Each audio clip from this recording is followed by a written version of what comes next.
عزیز طلباء کرام، ہمارے اہل سنت والجماعت علماء دیوبند جو ہیں، کوئی شعبہ دین کا ایسا نہیں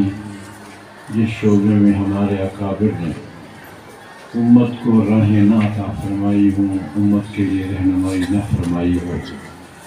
مدارس کا نظام ہے، خانقاہی نظام ہے، جہاد کا معاملہ ہے، دعوت و تبلیغ کا معاملہ ہے، جو شعبے اللہ نے ہمیں مرحمت فرمائے ہیں، ہر شعبے میں ہمارے اکابر، پھر عرض کر رہا ہوں اس بات کو یاد رکھنا،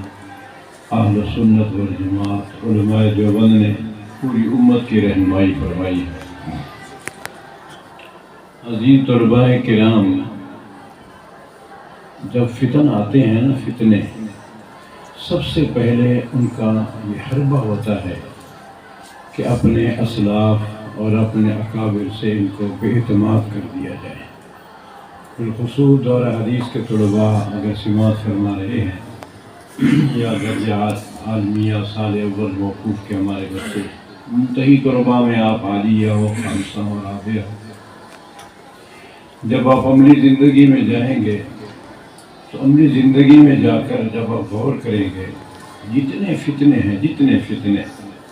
دین اسلام کے خلاف، ختم نبوت کے معاملے میں ہو، حیات النبی صلی اللہ علیہ وسلم کے معاملے میں ہو، معیار حقانیت صحابہ کا معاملہ ہو، حجیت حدیث کا معاملہ ہو، تقلید ائمہ کا معاملہ ہو، جتنے ایمانیات کے ہمارے شعبے ہیں، جس شعبے کے منکر کو آپ دیکھیں گے، اس کی اساس یہی ہوتی ہے کہ وہ پہلے امت کو اپنے اکابر سے منحرف کرتا ہے، ایک طرف ہٹاتا ہے۔ سب سے پہلا حربہ اس کا یہی ہوتا ہے، اور جب انسان اپنے اکابر کو چمٹا رہے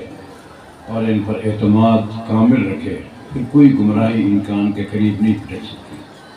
حضرت مولانا سرفراز خان صفدر صاحب، امام اہل سنت رحمۃ اللہ علیہ، ہم نے 1981 میں ان سے دورہ تفسیر پڑھا، تو دورہ تفسیر کے دوران انہوں نے ایک عجیب جملہ لکھوایا، ارشاد فرمایا، جس شخص